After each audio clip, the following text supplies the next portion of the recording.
የዮሐንስ ወንጌል ምዕራፍ 1 በመጀመሪያ ቃል ነበረ፣ ቃልም በእግዚአብሔር ዘንድ ነበረ፣ ቃልም እግዚአብሔር ነበረ። ይህ በመጀመሪያው በእግዚአብሔር ዘንድ ነበረ። ሁሉ በእርሱ ሆነ፣ ከሆነውም አንዳችስ እንኳ ያለ እርሱ አልሆነም። በእርሱ ሕይወት ነበረች፣ ሕይወትም የሰው ብርሃን ነበረች። ብርሃንም በጨለማ ይበራል፣ ጨለማም አላሸነፈውም። ከእግዚአብሔር የተላከ ስሙ ዮሐንስ የሚባል አንድ ሰው ነበረ። ሁሉ በእርሱ በኩል እንዲያምኑ ይህ ስለ ብርሃን ይመሰክር ዘንድ ለምስክር መጣ። ስለ ብርሃን ሊመሰክር መጣ እንጂ እርሱ ብርሃን አልነበረም። ለሰው ሁሉ የሚያበራው እውነተኛ ብርሃን ወደ ዓለም ይመጣ ነበር። በዓለም ነበረ፣ ዓለሙም በእርሱ ሆነ፣ ዓለሙም አላወቀውም። የእርሱ ወደ ሆነው መጣ፣ የገዛ ወገኖቹ አልተቀበሉትም። ለተቀበሉት ሁሉ ግን በስሙ ለሚያምኑት ለእርሱ የእግዚአብሔር ልጆች የሆኑ ዘንድ ሥልጣንን ሰጣቸው። እነርሱም ከእግዚአብሔር የተወለዱ እንጂ ከደም ወይም ከሥጋ ፈቃድ ወይም ከወንድ ፈቃድ አልተወለዱም። ቃል ሥጋ ሆነ፣ ጸጋንና እውነትንም ተመልቶ በእኛ አደረ። አንድ ልጅም ከአባቱ ዘንድ እንዳለው ክብር የሆነውን ክብሩን አየን። ዮሐንስ ስለ እርሱ መሰከረ፣ እንዲህም ብሎ ጮኸ፣ ከኔ በኋላ የሚመጣው እርሱ ከኔ በፊት ነበረና ከኔ ይልቅ የከበረ ሆኗል። ስለ እርሱ ያልሁት ይህ ነበረ። እኛ ሁላችን ከሙላቱ ተቀብለን በጸጋ ላይ ጸጋ ተሰጥቶናልና። ሕግ በሙሴ ተሰጥቶ ነበርና፣ ጸጋና እውነት ግን በኢየሱስ ክርስቶስ ሆነ። መቼም ቢሆን እግዚአብሔርን ያየው አንድ ስንኳ የለም። በአባቱ እቅፍ ያለ አንድ ልጁ እርሱ ተረከው። አይሁድም አንተ ማነህ ብለው ይጠይቁት ዘንድ ከኢየሩሳሌም ካህናትና ሌዋውያን በላኩበት ጊዜ የዮሐንስ ምስክርነት ይህ ነው። መሰከረም፣ አልካደምም። እኔ ክርስቶስ አይደለሁም ብሎ መሰከረ። እንኪያስ ማነህ? ኤልያስ ነህን? ብለው ጠየቁት። አይደለሁም አለ። ነቢዩ ነህን?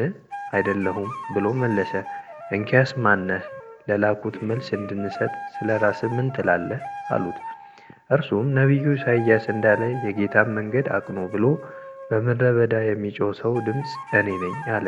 የተላኩትም ከፈሪሳውያን ነበሩና እንኪያስ አንተ ክርስቶስ ወይም ኤልያስ ወይም ነቢዩ ካይደለ ስለምን ታጠምቃለህ? ብለው ጠየቁት። ዮሐንስ መልሶ እኔ በውሃ አጠምቃለሁ፣ ዳሩ ግን እናንተ የማታውቁት በመካከላችሁ ቆሟል። እኔ የጫማውን ጠፍር ልፈታ የማይገባኝ፣ ከእኔ በኋላ የሚመጣው ከእኔ ይልቅ የሚከብር ይህ ነው አላቸው። ይህ ነገር ዮሐንስ ያጠምቅበት በነበረው በዮርዳኖስ ማዶ በቢታንያ በቤተ ራባ ሆነ። በነገው ዮሐንስ ኢየሱስ ወደ እርሱ ሲመጣ አይቶ እንዲህ አለ፣ እነሆ የዓለም ኃጢአት የሚያስወግድ እግዚአብሔር በግ። አንድ ሰው ከኔ በኋላ ይመጣል፣ ከኔም በፊት ነበርና ከኔ ይልቅ የከበረ ሆኗል ብዬ ስለ እርሱ ያልሁት ይህ ነው። እኔም አላውቀውም ነበር፣ ዳሩ ግን ለእስራኤል ይገለጥ ዘንድ ስለዚህ በውሃ እያጠመቅኩ እኔ መጣሁ። ዮሐንስም እንዲህ ብሎ መሰከረ፣ መንፈስ ከሰማይ እንደ ርግብ ሆኖ ሲወርድ አየሁ፣ በእርሱም ላይም ኖረ። እኔም አላውቀውም ነበር፣ ዳሩ ግን በውሃ ጠምቅ ዘንድ የላከኝ እርሱ መንፈስ ሲወርድበትና ሲኖርበት የምታየው በመንፈስ ቅዱስ የሚያጠምቅ እርሱ ነው አለኝ። እኔም አይቻለሁ፣ እርሱም የእግዚአብሔር ልጅ እንደሆነ መስክሬአለሁ። በነገው ደግሞ ዮሐንስ ከደቀ መዛሙርቱ ሁለቱ ቆመው ነበር። ኢየሱስም ሲሄድ ተመልክቶ እነሆ የእግዚአብሔር በግ አለ። ሁለቱም ደቀ መዛሙርት ሲናገር ሰምተው ኢየሱስን ተከተሉት። ኢየሱስም ዘወር ብሎ ሲከተሉት አይቶ ምን ትፈልጋላችሁ? አላቸው። እነርሱም ረቢ ወዴት ትኖራለህ? አሉት። ትርጓሜውም መምህር ሆይ ማለት ነው። መጥታችሁ እዩ አላቸው። መጥተውም የሚኖሩበትን አዩ። በዚያም ቀን በእርሱ ዘንድ ዋሉ። 10 ሰዓት ያህል ነበረ።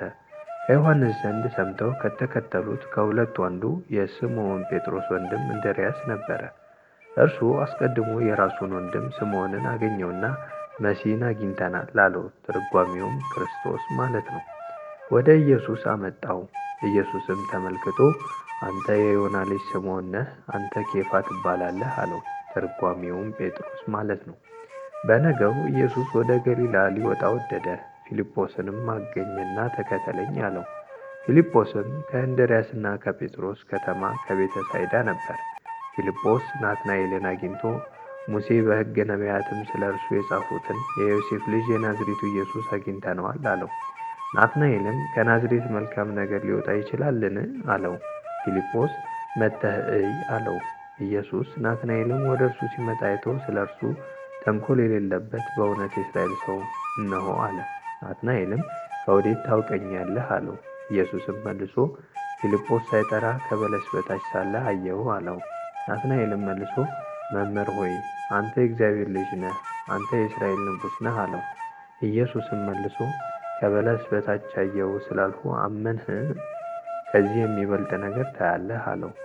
እውነት እውነት እላችኋለሁ ሰማይ ሲከፈት የእግዚአብሔርን መላእክት በሰው ልጅ ላይ ሲወጡና ሲወርዱ ታያላችሁ አለው።